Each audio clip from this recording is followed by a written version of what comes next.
You ever wonder what actor Sam Witwer has to say about Indiana Jones, The Terminator, the Star Wars special editions? Check out this very entertaining extended interview.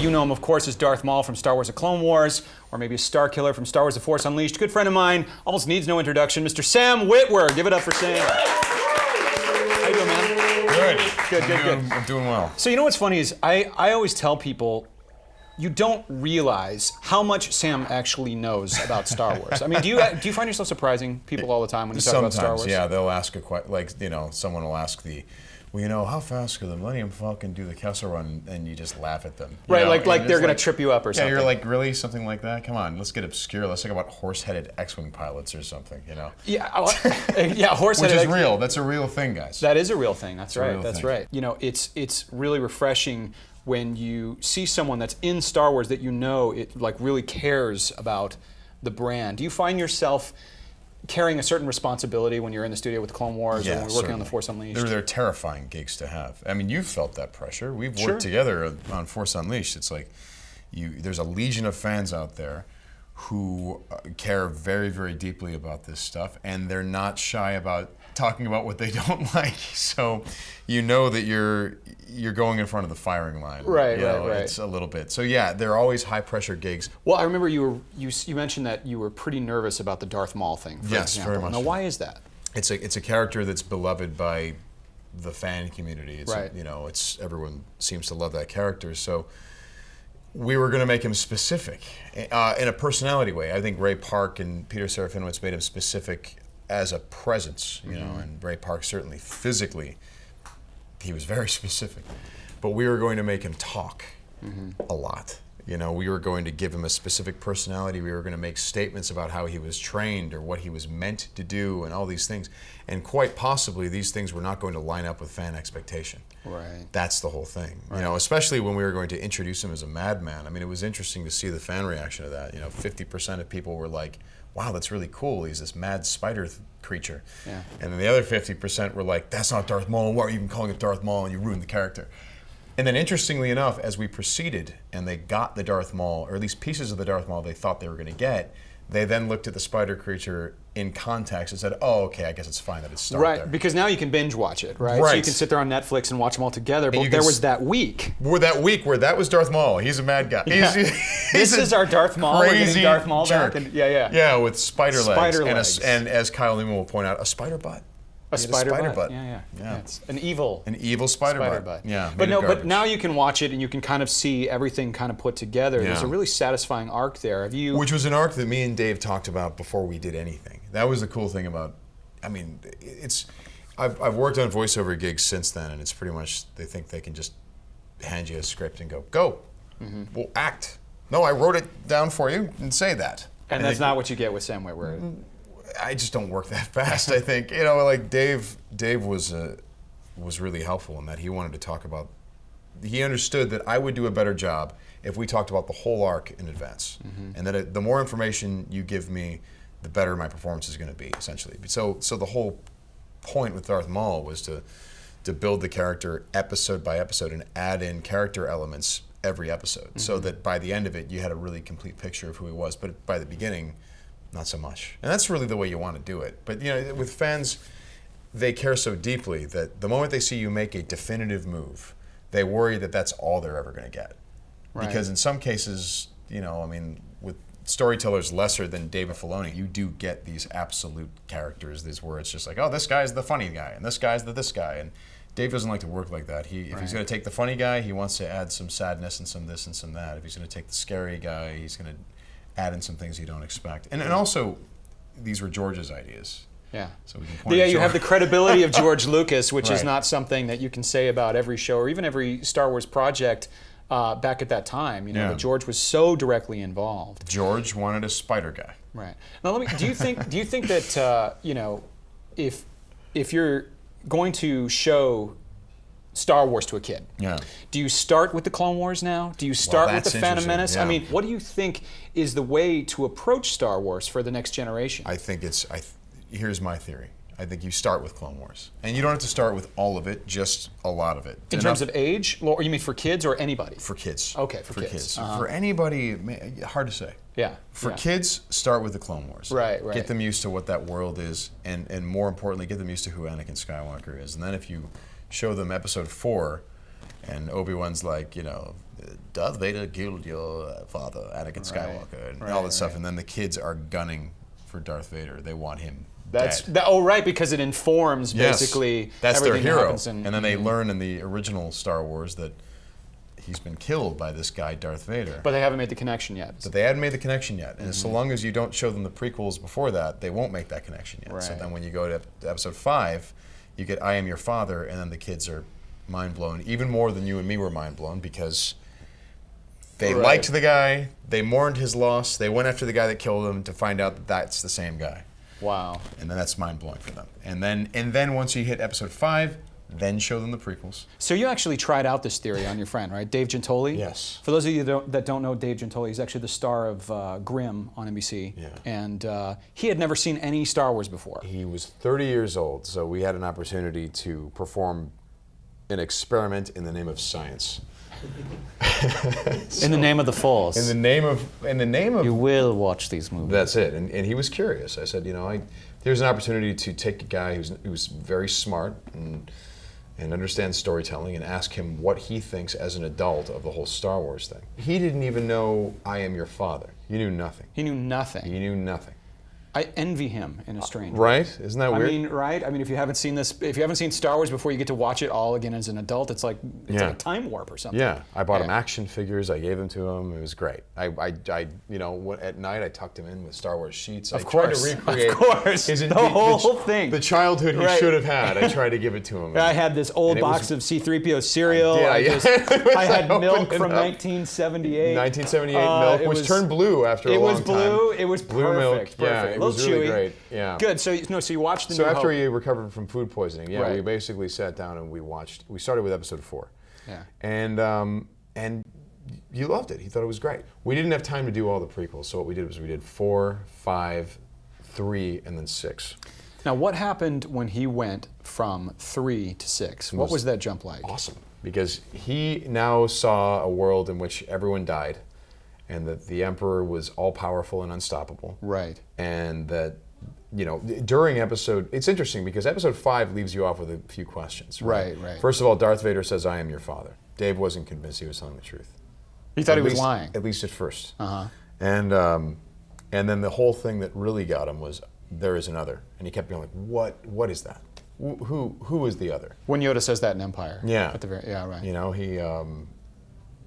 He was really trying to figure that out. And he's like, is it, who could the other be? Is it a character we haven't met? Is it Jocko Kasabian, which was his name for Lando Calrissian?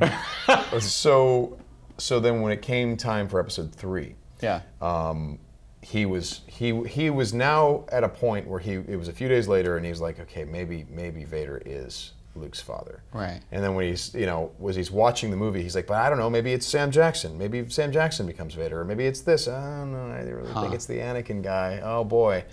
And then he sees Anakin really fail, and he was calling it out beforehand. He's like, oh, this is terrible. He was hating to watch this. And then at the end, which was really cool, when the droid says she's carrying twins, he's like, pause. There is another. And we're just like, whoa. And literally as the movie played, and I have video of this, I took video of this, Dave is watching, and Luke is born, and she says, Luke. And then he goes, is it Leia? Leia. And he goes, yes! And we all cheered, And so then when we got to Return of the Jedi, here's the effect. The Emperor was all powerful. Luke shows up wearing a dark robe like his dad. So Dave is thinking, oh no. That's where you just left off with Anakin and the 501st marching on the Jedi Temple. And now you see the parallels. And now you see Luke looking like that. And the thing is that movie, Force Return chokes of the the Jedi. Gamorreans. Yeah, exactly. Why did he do that? Yeah. Just a couple dudes. He could have just been like, get out of my way. No, he didn't do that. Just a couple security guards. He choked them out, like UFC with the Force. Yep. Not so good. No. Not even a chance for a tap out from the Gamorrean. No, nothing. Totally lame. Yeah. Bad Luke. Anyway, but he was worried. He thought that this was going to happen again to the son. When Yoda's like, don't underestimate the power of the Emperor, Dave is like, hell right. Yeah, that's absolutely right. And but it was interesting that when Obi-Wan explains to Luke, the other he spoke of is your twin sister. Right. This is what happened, and let me explain it to you. And don't you know it? Okay, now you know. And Dave's like, yeah, totally, I know. Well, whoa, wait a second. Is this how you guys found out? That's lame. Right, This because is lame. it's so funny because we So can't lame. really escape how we saw. It's not the way he saw it. But he saw it. He He's saw like, 3 first. He's like, I saw it. It was really dramatic. The Wow. reveal was awesome. I loved that. He's like, what is this crap? You guys found... Let me tell you the plot points and exposition, and Well, good luck. Which was great for us in Well, yeah, 1983. We were like, oh my gosh, there's. Wait a minute. What about that scene in Echo Base? That. Oh, yeah, totally. I was Ew. there. You made out with your sister. Yes, Deal with I it. was there for that. I Yeah, was that blue was totally ghosting weird. over you the entire Yeah. time. It was very Yeah, strange. Look, we didn't see that I coming. tried to stop you, but it Me was and not Yoda, we powerful talked enough. about it, and Still we thought it was a learning. possibility because you're both good-looking kids, Yeah, but we good-looking. seriously didn't see that Right, coming. no, it was bad. Yes, bad, we thought nope. Harrison Ford was sexy enough, but no, Yes. apparently she had to kiss That's you. why we saw that and no, it was a terrible So idea. lame. Stop right there. Stop Yes. right there. But he was worried about Luke, and he was concerned about everyone, and the Emperor was terrifying to him. And what was wonderful was that when the Emperor was killing Luke, the last time he'd seen Force lightning was when everything went wrong With Mace Windu. with Mace Windu. So he was just like, oh, come on, man, come on! He was like basically screaming at Darth Vader to just get his act together because last time this happened, things had gone bad. So when Vader redeems himself and all that stuff happens and shows up at the end, it was very satisfying for Well, him. now let me ask you this. Now this is an interesting case because when the Blu Rays came out, Yeah. and George added Vader going, No, hell no. I'm not taking this. No. Oh, they should have brought you in to do that. That's what they did. That would've They been a didn't use really- it. Yeah, No. No, Stop it. no. Stop it. So I wonder, had he seen that version? Because this was before the Blu-rays came It was out that you before watched that. this. No, wait. Yes, it was before that. I mean, it probably wouldn't have bothered him. Would have it actually maybe reinforced a the good point? question. And for someone like Dave, I'd be so curious to know if that actually would have been an even bigger reaction by Vader just going, no, I'm stopping it, because he was rooting for him. Yeah. What do you think about that? What do you think about those kind of changes? I mean, obviously George is seeing kind of a macro. There are certain changes that have happened in those progressive special editions that I can be objective about. Like Mos Eisley needed to be a city. It needed to be it's Casablanca, for God's sakes. They're trying to get out. They're trying to get to Lisbon. Right. And Right. yeah, and Bogart's there in the form of Han Solo. Bogart is there. Right. Helping them get out of Casablanca. If the story is that Luke's world is opening up, you don't go to a truck stop, which is what Yeah. Mos Eisley was. They were We have like, a building in the desert. yeah, It's there's very a building. dangerous. It's a spaceport. Yes. Wretched hive of scum and villainy next to the Denny's. It doesn't really work. As a city, it works much Yeah. better. I can be objective about that. Right. Greedo shooting first? No. That's tough. No. That's a tough one. But there are these special editions. They're both good and bad. There are Right. good things and there are bad things, and you take them both together. The end battle in Star Wars is a better sequence with a few of those shots switched out, because some of them didn't quite hold up after all these years, but some of them were beautiful. So in the case of Vader yelling no, that's one I can't be objective about. I cannot be objective about that one, because for me, I loved the silence of it, and I loved filling in the blanks. So, and then there was at one point where in the DVDs where Luke was screaming as he went down the chasm. Yeah. With one arm just going, That I can be objective about. But then they removed it, right? But it was the Emperor's scream. Did you know that? No. That was Ian McDermott. Ah, yeah. Oh, interesting. So it's just like, Just cut that in, it's fine. We need a scream. Well, the only scream we have is Ian's. Yeah, put it in. Oh, God. He's mad. What do we do? Well, yeah, so they decided to remove it. So, what's interesting about this is that on the Blu-rays there's all those special features where you can look at all the models, right? Yeah. And they show a model of the medical frigate Yeah. from the end of The Empire Strikes Back. Right. And if you listen to the video commentary, if you go and you click on the video commentary of that track, you have someone from ILM, I can't remember. Probably Dennis Muren. I feel like it was a model maker, but I can't remember. But someone basically confirms we didn't actually build this medical frigate until the movie had already been released in a 70mm print, and George wasn't happy with the ending, and so they reshot, and the movie was already on its way into theaters, and they reshot an establishing shot so that you could understand. Was it the whole frigate? I thought it was a close-up It was just a showing the section. Falcon. Yeah, that section. Yeah. To establish what was going on there. Yeah, or just kind of help understand the space between the Falcon and maybe the medical bay. But what was interesting about that to me is it kind of revealed that He's is what always been George has monkeying. always done. If you see various video versions of the movie, depending on like if and when I say video versions, I mean bootlegs. Yeah, like because that's the first Star Wars I got. My dad came home with a bootleg. videotape. Right. So I started noticing changes, sound-wise, big ones. Between Baru, I had a friend. Was that you? No, someone pointed out to me. It was our director JC. He goes, Aunt Baru sounds different. different. And I said, no, that's not true. It's true. No, it's always been the same one. So true. And he like pulled it up on YouTube. And he was like, dude, Totally different. check it out. And I was just floored. So there's been all of these changes as it's gone along. It's actually seems like a part of Star Wars. The reason people think, and people are going to disagree with me with this, but I think the reason people are like, no, where's the original version? Well, the original version is the one that was on videotape for the longest time. Right. That's the original version because that's what people watched over and over The and over original again. version, right? The ori- That's but the one we lived with the longest. But that's not the original theatrical cut. Right. It actually is subtly different if you go a generation before that. It's just Right. that for the longest time there was one video master that everyone had. And we didn't have an internet to Yeah. voice our opinions about Now, it yet. right, but having said that, the changes have gotten more dramatic. Right. You know what I mean? Like it's easier to make bigger changes now. So for the critics of that, no, they're correct. The changes are bigger, but they have always been made. Right. Well, let me ask you this. So now it's 2014, and we are on the verge of seeing a new Star Wars movie. Now did you know about this? No, there's a movie. Disney bought Lucasfilm, and they're With making Chris new Pine Star Wars. and Zachary Quino, right? I don't think so. But J.J. Abrams is making. What? Yeah. Isn't he working on Alias? I don't get it. Alias ended. I mean, When maybe did that there's some- happen?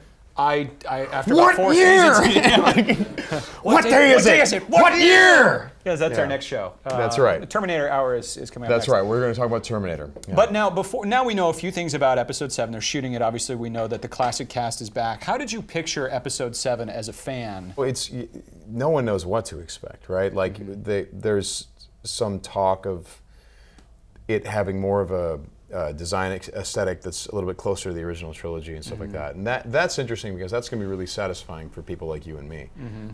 But then you also go, but wait a second, we really have to expand away from that. Right. We already saw that in 3 movies. We have 3 movies worth of that. Now we have to Right. go someplace different. So, in having not seen the movie and having not, information kind of goes places, but there's also a lot of misinformation out there as well.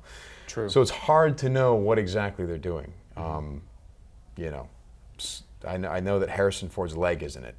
Harrison Ford's leg is in it and ankle, I understand. He's a tough guy. He is fine. tough. He's a really tough guy. Yeah. You know what's interesting about, for example, Indy 4, I was watching some behind the scenes of that, and there were certain stunts that I just assumed were stunt guys. And it was it's him. No, it was him. Yeah. It was absolutely him. Like they show like the behind the scenes, and you're just like, oh no, I know that shot, and that's him actually doing that, or him leaping over that thing, and wow.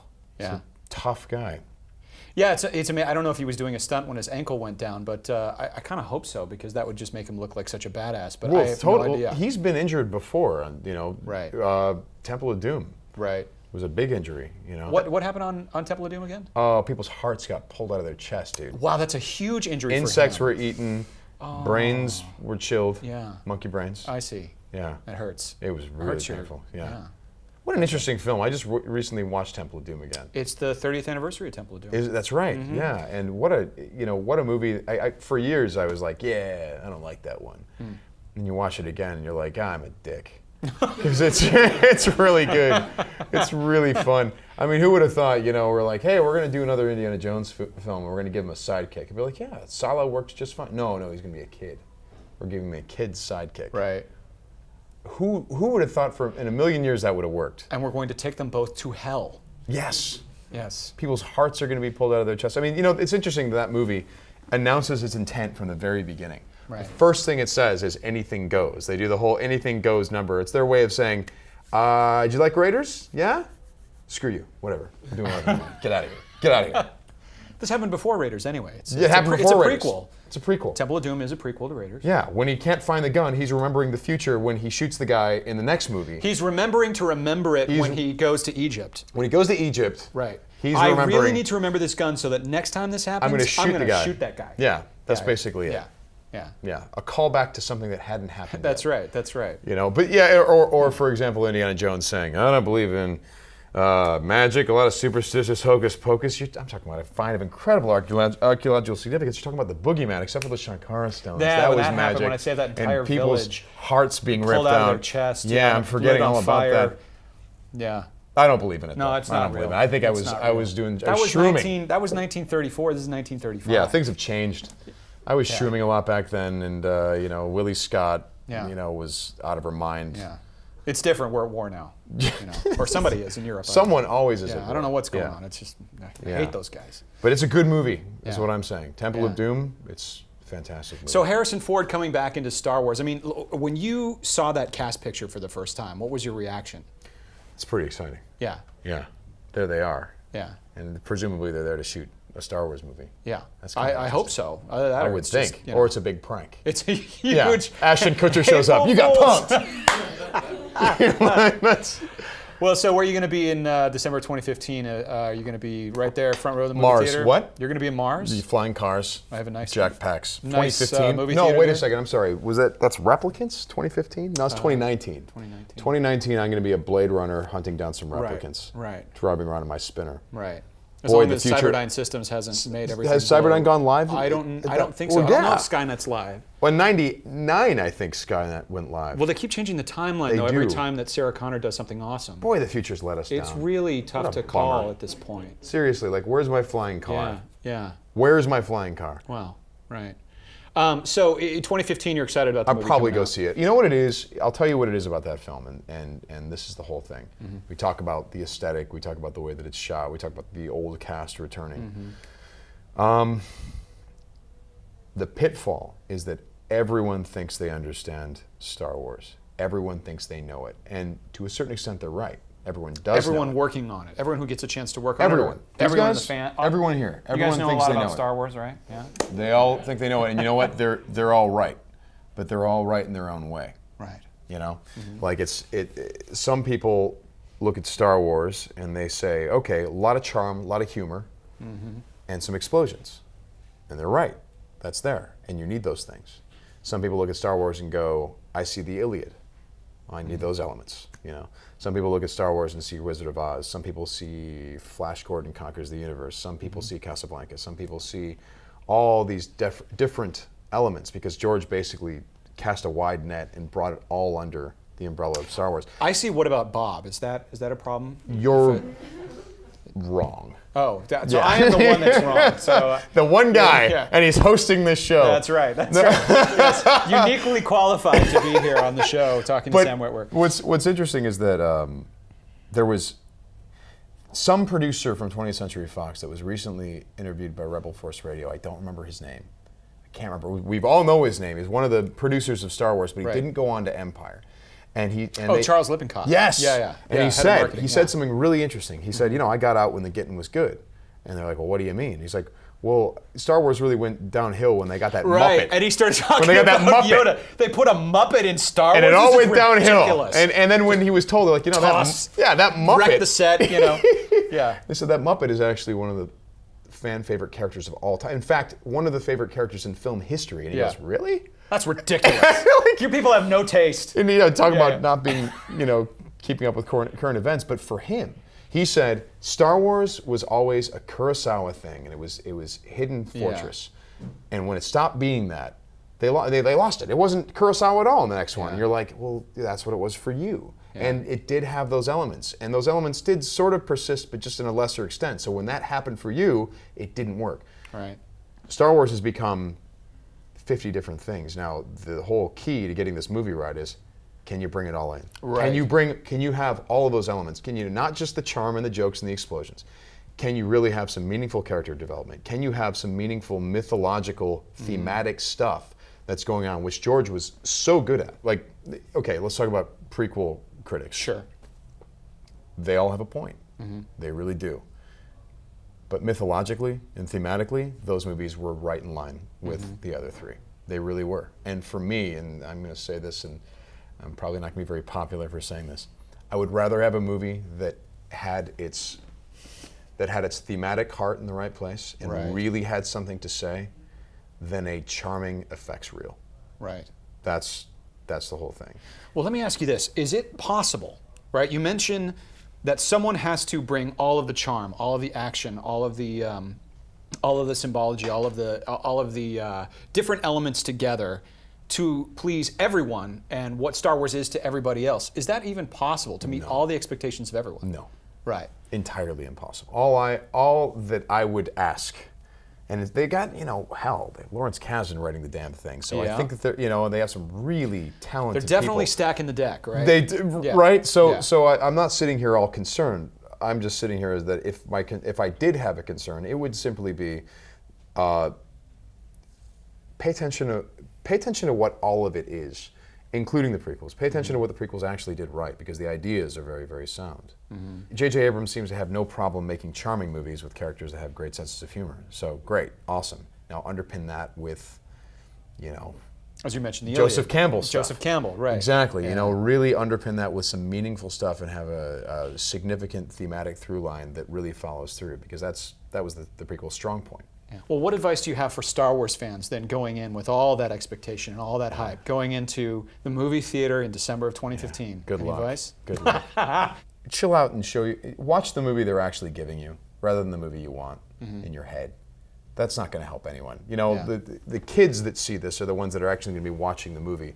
We're going to have a hard time doing it. Watch the movie they're giving you. Yeah. And I bet there's going to be some really great stuff there. Now, that's funny. This is a conversation that you and I have a lot, which is that it is hard to make this stuff. It's so We're working hard. on The Force Unleashed. It's like, well, is this the right decision or is Dude. that the right decision? Because I don't think Vader would ever actually say that. Oh, my God. Well, no, he And- would. Sometimes he uses contractions, sometimes he doesn't. But you're You know? doing all this under a time crunch. That's right. Always. And there's a real budget and a real schedule. And we Absolutely. need to fix this, this, this, and this. Okay, well, we can afford to fix 2 of those. Yes, that's exactly right. Right. Anytime that, hell, I'm being human a million times, I'd watch an episode and then I'd read a fan reaction and we had missed something. And it's like, yes, we did miss that. We did. But you never saw the things that we didn't miss because we fixed them. Right. And we were busy fixing those, Yeah. and we were sacrificing this in favor of this. We had to do it. This is what we had time for. The end. Right. It's That's- art, it's not science. That's right. Yeah. That's right. The fact that the original trilogy works as well as it does is a miracle. Right. It's incredible that it worked that well. So if the fans are going in sharpening their claws, they're going to find something to be angry at. Right. They're going to. If they go in and just say, well, show me what you got. Show us what you actually did. They have a better chance of enjoying it. All right, well, thank you very much for coming on the show. Sam Witwer, ladies and gentlemen. Thank you very Thanks, much. man. Yeah. Thank you.